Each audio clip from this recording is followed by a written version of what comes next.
नमस्कार। स्वागत है आपका विकास जाजिम शो में। आज हम राजस्थान राज्य राजनीति के एक महत्वपूर्ण विषय को बहुत आसान भाषा में समझने जा रहे हैं। चलिए आज की हमारी चर्चा शुरू करते हैं राजस्थान के एक बहुत ही अहम राजनीतिक व्यक्तित्व बरकतुल्लाह खान के साथ। सबसे पहले उनके जीवन की कुछ बुनियादी बातों पर नजर डालते हैं। स्रोतों के अनुसार उनका जन्म 25 मार्च 1920 को जोधपुर में हुआ था। जी, जोधपुर में, जो उस समय मारवाड़ रियासत की राजधानी हुआ करता था और राजस्थान की राजनीति का एक बहुत बड़ा केंद्र था। और उनके निधन के बारे में? उनका निधन 11 अक्टूबर 1973 को जयपुर में हुआ और इसका कारण था हृदयाघात यानी हार्ट अटैक। लेकिन ये तारीखें तो हैं ही, जो ज्यादा जरूरी बात है वो ये है कि वे राजस्थान के इतिहास में कई मायनों में पहले व्यक्ति थे। अच्छा, पहले व्यक्ति, ये वाकई दिलचस्प है। इसका क्या मतलब है? मतलब किन किन मायनों में वे पहले थे? देखिए, सबसे पहली और सबसे महत्वपूर्ण बात तो ये है कि वे राजस्थान के पहले मुस्लिम मुख्यमंत्री थे। पहले मुस्लिम मुख्यमंत्री? उस दौर के हिसाब से ये तो एक बहुत बड़ी बात रही होगी। बहुत बड़ी बात, मतलब अल्पसंख्यक समुदाय से आने वाले पहले व्यक्ति जो इस ऊंचे पद पर पहुंचे। और इसके अलावा एक और तथ्य है जो उन्हें विशिष्ट बनाता है, हालांकि वो दुखद है। वो क्या? वे राजस्थान के ऐसे भी पहले मुख्यमंत्री थे जिनकी मृत्यु पद पर रहते हुए हुई। अच्छा, कार्यकाल के दौरान ही? जी, ये दोनों ही तथ्य उन्हें राजस्थान की राजनीति में एक बहुत ही विशेष स्थान देते हैं। और एक और खास बात जो मुझे पता चली वो है उनका उपनाम। उन्हें लोग बहुत स्नेह से प्यारे मियाँ कहकर भी बुलाते थे। हाँ, प्यारे मियाँ। ये उपनाम उनके व्यक्तित्व के बारे में बहुत कुछ बताता है। सही बात है। ये दिखाता है कि लोगों से उनका जुड़ाव कितना गहरा था। बिल्कुल। ये नाम किसी एक समुदाय तक सीमित नहीं था, ये सर्व समाज में उनकी स्वीकार्यता का प्रतीक। चलिए, ये तो एक बेहतरीन परिचय था। अब हम अगले भाग पर आते हैं जिसका नाम है शिक्षा। तो उनकी पढ़ाई लिखाई कहाँ से हुई थी? स्रोतों के अनुसार उनकी जो शुरुआती शिक्षा थी वो जोधपुर के दरबार स्कूल में हुई। जी, दरबार स्कूल उस समय के आप कह सकती हैं प्रतिष्ठित संस्थानों में से एक था। और उच्च शिक्षा? उच्च शिक्षा के लिए वे जोधपुर के ही प्रसिद्ध जसवंत कॉलेज गए। उस समय जसवंत कॉलेज सिर्फ जोधपुर ही नहीं बल्कि पूरे मारवाड़ क्षेत्र में शिक्षा का एक प्रमुख केंद्र हुआ करता था। और उन्होंने डिग्रियां कौन-कौन सी हासिल की थी? जानकारी के मुताबिक उन्होंने बीए किया था, यानी बैचलर ऑफ आर्ट्स। हाँ, और उसके बाद उन्होंने एलएलबी की पढ़ाई भी पूरी की। कानून की पढ़ाई? जी, कानून की। और उनका ये कानूनी ज्ञान और शिक्षा उनके राजनीतिक जीवन में भी बहुत सहायक रही होगी। वो कैसे? क्योंकि अगर हम उस दौर के बड़े नेताओं को देखें तो उनमें से कई, जैसे महात्मा गांधी, नेहरू जी, सरदार पटेल, ये सब कानून की पृष्ठभूमि से ही आते थे। तो ये समझ उन्हें प्रशासन चलाने में बहुत काम आई। बिल्कुल सही। अब हम अगले भाग पर आते हैं जिसका नाम है पारिवारिक पृष्ठभूमि। तो आप थोड़ा उनके परिवार के बारे में जानते हैं। उनके पिता का नाम था खान बहादुर खान। जी। और उनके निजी जीवन का एक बहुत ही, मैं कहूँगी, प्रगतिशील पहलू था उनका विवाह। अच्छा। उन्होंने उषा मेहता से विवाह किया था जो एक अंतरधार्मिक विवाह था। अंतरधार्मिक विवाह उस जमाने में तो ये बहुत बड़ी बात रही होगी। बहुत बड़ी और साहसिक। उस समय के सामाजिक परिदृश्य में यह एक बहुत बड़ा कदम माना जाता था। ये उनकी आधुनिक सोच को दिखाता है। यहाँ एक बहुत ही दिलचस्प बात सामने आती है। बताया जाता है कि वे उस वक्त की प्रधानमंत्री इंदिरा गांधी को भाभी कहकर संबोधित करते थे। हाँ, ये बहुत रोचक तथ्य है। ये सिर्फ एक औपचारिक संबोधन था या इसके पीछे कोई गहरा रिश्ता था? नहीं, ये महज एक औपचारिक बात नहीं थी। ये उनके और गांधी परिवार के बीच के गहरे पारिवारिक और राजनीतिक संबंधों को दर्शाता है। इससे पता चलता है कि राष्ट्रीय स्तर पर भी उनके संबंध कितने मजबूत और निकट थे। वो इंदिरा गांधी के बहुत विश्वास पात्र माने जाते थे। अच्छा, तो ये करीबी भी उनके मुख्यमंत्री बनने में एक बड़ा कारण रही होगी। निश्चित रूप से। चलिए, अब हम अगले भाग पर आते हैं जिसका नाम है स्वतंत्रता आंदोलन एवं प्रारंभिक राजनीति। तो उनके राजनीतिक सफर की शुरुआत कहाँ से हुई थी? पता चलता है कि शुरुआती दिनों में वे मारवाड़ मुस्लिम लीग से जुड़े हुए थे। हाँ। लेकिन ये उनका शुरुआती दौर था। उस समय रियासतों में कई स्थानीय राजनीतिक संगठन सक्रिय थे। तो फिर कांग्रेस में कब आया?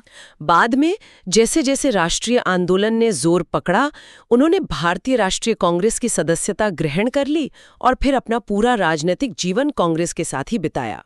मतलब ये एक तरह का राजनीतिक विकास था। बिल्कुल, ये उस दौर के कई नेताओं के राजनीतिक सफर में एक आम बदलाव था, जहां वो क्षेत्रीय राजनीति से राष्ट्रीय राजनीति की मुख्य धारा में शामिल हो जाते थे। और जोधपुर रियासत की राजनीति में तो उनका बड़ा नाम था। ये यहाँ वे एक बहुत सक्रिय और प्रभावशाली नेता के रूप में जाने जाते थे।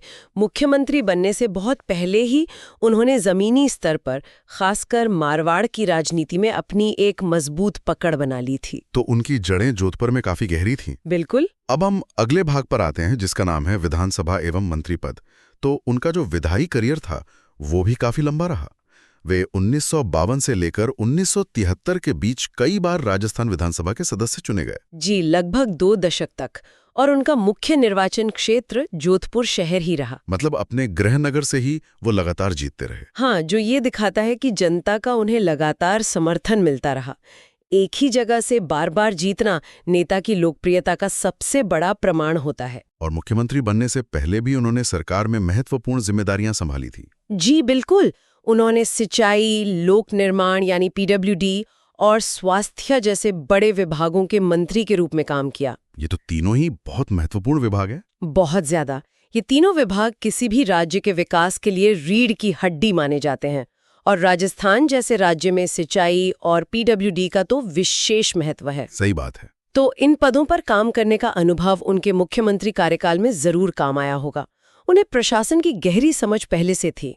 अब हम अगले भाग पर आते हैं, जिसका नाम है मुख्यमंत्री पद। तो वे मुख्यमंत्री कब और कैसे बने? ये राजस्थान की राजनीति का एक बड़ा मोड़ था। 9 जुलाई 1971 को जब मोहनलाल सुखाड़िया ने अपने पद से त्याग पत्र दिया। जी, और मोहनलाल सुखाड़िया कोई छोटे मोटे नेता नहीं थे। वो लगभग 17 साल तक मुख्यमंत्री रहे थे। 17 साल। हाँ, उनके युग को सुखाड़िया युग कहा जाता है। तो उनके हटने के बाद एक बहुत बड़ा शून्य पैदा हो गया था। तब बरकतुल्ला खान को ये जिम्मेदारी मिली। तो उनका कार्यकाल कब से कब तक रहा? उनका कार्यकाल 9 जुलाई 1971 से शुरू हुआ और 11 अक्टूबर 1973 को उनके निधन तक चला। मतलब कुल मिलाकर लगभग 2 साल और 3 महीने का कार्यकाल। जी बिल्कुल। यहाँ एक और रोचक तथ्य ये है कि उन्होंने इस छोटे से कार्यकाल में 2 बार मुख्यमंत्री पद की शपथ ली थी। ये कैसे हुआ? हाँ, इसे समझना जरूरी है। पहली बार उन्होंने 9 जुलाई 1971 को शपथ ली, जब चौथी विधानसभा चल रही थी। सुखाड़िया जी के इस्तीफे के बाद? सही। फिर 1972 में राजस्थान में विधानसभा के चुनाव हुए और कांग्रेस पार्टी उनके नेतृत्व में फिर से जीती। अच्छा, तो चुनाव जीतने के बाद दोबारा शपथ ली? बिल्कुल। चुनाव के बाद जब 5वीं विधानसभा का गठन हुआ तो उन्होंने एक बार फिर मुख्यमंत्री पद की शपथ ली। अब हम अगले भाग पर आते हैं, जिसका नाम है भारत पाक युद्ध 1971। उनके कार्यकाल की एक बहुत बड़ी घटना थी 1971 का भारत पाकिस्तान युद्ध। उस समय वे ही राजस्थान के मुख्यमंत्री थे। जी, और ये बहुत महत्वपूर्ण बात है क्योंकि राजस्थान एक सीमावर्ती राज्य है। हाँ, हमारी एक बहुत लंबी सीमा पाकिस्तान से लगती है। बिल्कुल। जैसलमेर, बाड़मेर, श्रीगंगानगर, ये सब सीमावर्ती जिले हैं।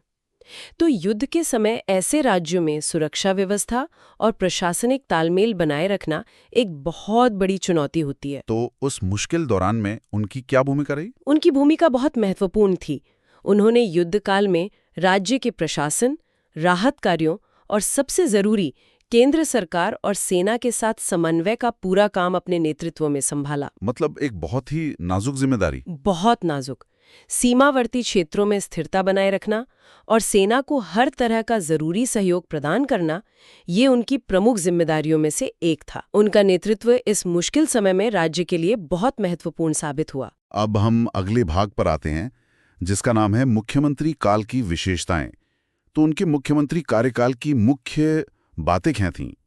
अगर हम सार देखें तो सबसे प्रमुख बात क्या सामने आती है? देखिए, उनकी सबसे बड़ी विरासत थी सांप्रदायिक सद्भाव और सामाजिक सौहार्द बनाए रखने पर जोर देना। वे अल्पसंख्यक समुदाय से आते थे, लेकिन इसके बावजूद उन्हें सर्व समाज के नेता के रूप में स्वीकार किया गया। ये उनकी सबको साथ लेकर चलने की नीति का ही परिणाम था कि उनके कार्यकाल में राजस्थान का सामाजिक तानाबाना बहुत मजबूत रहा। और विकास कार्यों की बात करें तो?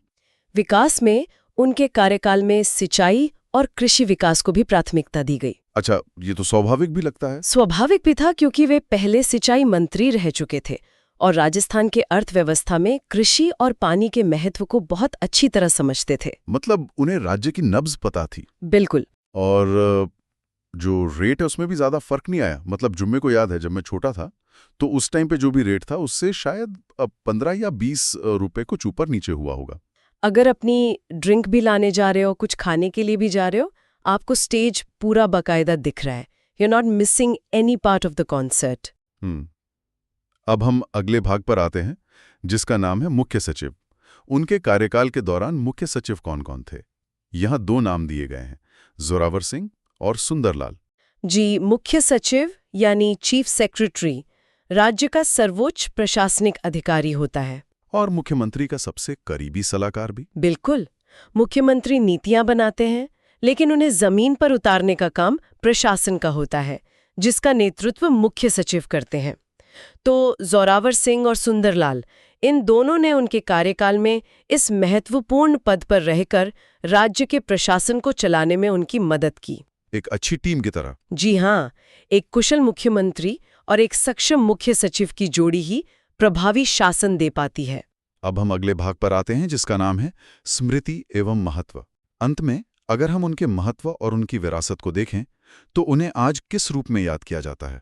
उन्हें राजस्थान में सांप्रदायिक सौहार्द और एक संतुलित नेतृत्व के प्रतीक के रूप में याद किया जाता है।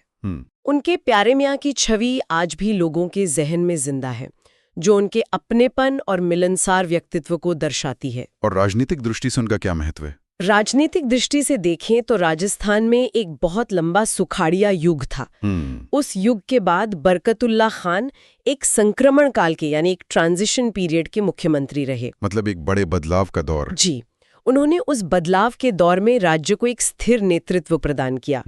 उनकी भूमिका छोटी लेकिन बहुत महत्वपूर्ण थी। उन्होंने सुखाड़िया युग के बाद की राजनीति को एक नई स्थिर दिशा दी। तो उनका कार्यकाल छोटा जरूर था लेकिन प्रभावशाली था। बहुत प्रभावशाली। यदि आपको ये व्याख्या पसंद आई हो तो हमारे YouTube चैनल विकास जाजिम को सब्सक्राइब करें, इस ऑडियो को अपने दोस्तों के साथ शेयर करें और अगर पसंद आया हो तो लाइक जरूर करें।